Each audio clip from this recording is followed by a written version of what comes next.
this lesson, I just want to let you know that this lesson is coming from this book, and this is Microsoft's #1 selling Excel book, and they asked Dr. Winston to write it. And the reason I'm telling you this isn't to buy the book. The content's free. Like we're posting YouTube videos, right?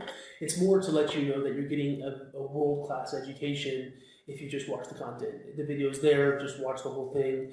And if you have any questions, just let us know. We're more than happy to help. The only requirement, if I answer the question or if Dr. Winston does, is that we can make the video so more people can watch it, right? So we can have the solution for you guys and girls, and then we can post it to where other people can find it valuable.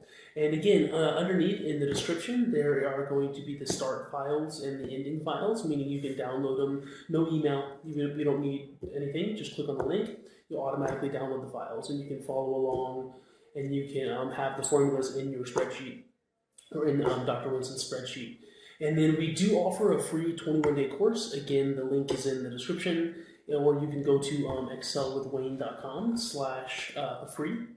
And so yeah, but again, if you do like this video, if you could comment, and if you could like it and subscribe. And the reason for this is not just to be notified, because you will every time we post a video, and we're trying to post, I don't know, we're trying to do 3 a week, but I'm going to start making content as well, and we should hopefully be able to do 1 a day.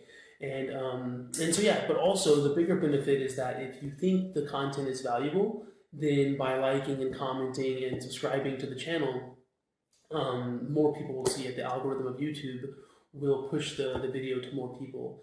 And so we just want to make sure that we can reach as many people as we want. It's free, it's YouTube, right? So like the content is there, and so we hope you find it valuable. And again, if you have any questions, just go ahead and leave a comment, and I'll be monitoring it. And I'm more than happy to help, more than happy to answer. But yeah, hope you enjoyed the video. The problem that every company has is to properly forecast their business production, whether it's sales, labor, or inventory, just to name a few. If you can properly forecast for your company, you'll help maximize revenue by minimizing waste. It will also make you more valuable to your team and your organization. Dr. Winston shows in the second part of the ratio to moving average video how to forecast with more recent data. Part 1 of this series was 4.5 years of data, and this series will be just 1.5 years of data. One drawback of the ratio to moving average method that we presented in the last video is that the trend may become outdated.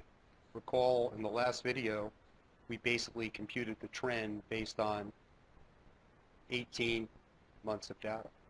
But that's a year and a half. Maybe we should just look at the last few months. 18 quarters of data, I'm sorry, that's 4.5 years. Maybe we should just use the last year to estimate the trend.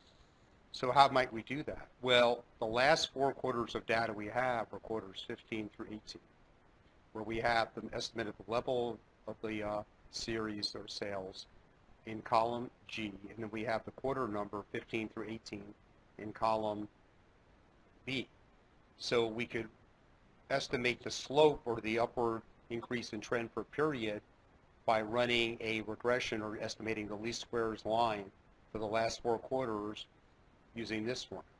So we'd say slope using quarters 15 through 18, the centered moving average or the level of the process. That would be this formula. Oops.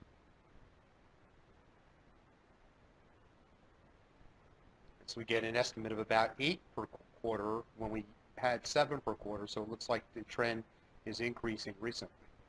Okay, so now how would we estimate the level of the process in quarter 20 and then just bump it up each quarter in the future? We need to forecast quarter 21 through 24 by this trend of 8.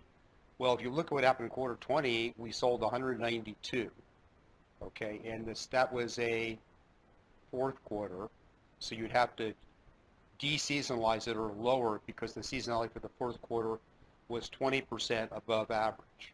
Okay, so if you take that 192 and divide that by 1.2, you would basically have an estimate that in quarter 20 our sales process or sales level was about 160.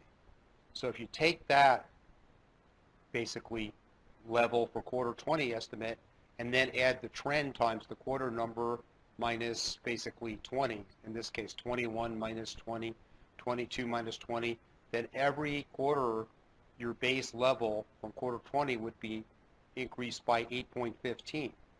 Now that doesn't include seasonality, but that takes you to where you think the level of the sales would be based on the most recent trend, and doesn't include seasonality. But again, you just multiply that prediction by a VLOOKUP and get the seasonal index. So something like this.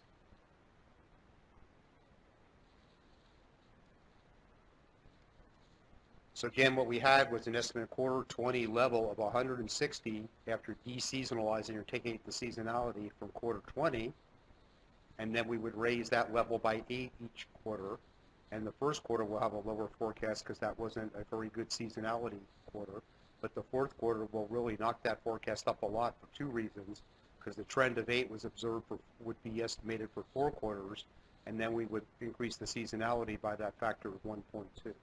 So that may be a more satisfactory implementation of the ratio to moving average method, because you're giving more weight to you're giving total weight to the more recent quarters and estimating the trend. Now again, the question is, should I use 4 quarters? Should I use 6 quarters? That would be a more complicated analysis that we will not go into at the present time. All right, so now that you watched the video, we hope you like this stuff. I mean, we're going to be posting a lot of content, hopefully. The goal is to do 2 to 3 of Dr. Winston's videos a week, and then 3 to 4 or 5. The goal is 1 a day, so 7 of me producing content or me answering questions, from people and stuff like that. I mean, you guys probably don't know me, and girls, but I'm an alumni of Dr. Winston's. I am a consultant in Excel. I do this stuff for a living. And so, yeah, if you have any questions on this or in general, leave a comment, like, subscribe, all that stuff. Not so much just so you get a update, but more because, if you think this video is good or you like the content and you think other people will like the content as you like and as you comment and as you subscribe, YouTube, the algorithm is going to push this to other people. It's gonna be on their homepage, people searches and stuff like that. And so our goal is to get this content out, to as many people as possible. I mean, it's free, but it's really, really good. I'm an alumni, again, of Dr. Winston's, and I can personally, vouch for it because I was in his classes. I took all of his classes. I took his marketing analytics. I took his data modeling class, his stats class, his financial analytics class. Like, I've done it all. And it's just amazing content. And the challenge with YouTube is there's not in-depth content, as to where with this you have really, really in-depth content. And so yeah, any questions, let me know, leave a comment, and I'll be there to help. Thanks.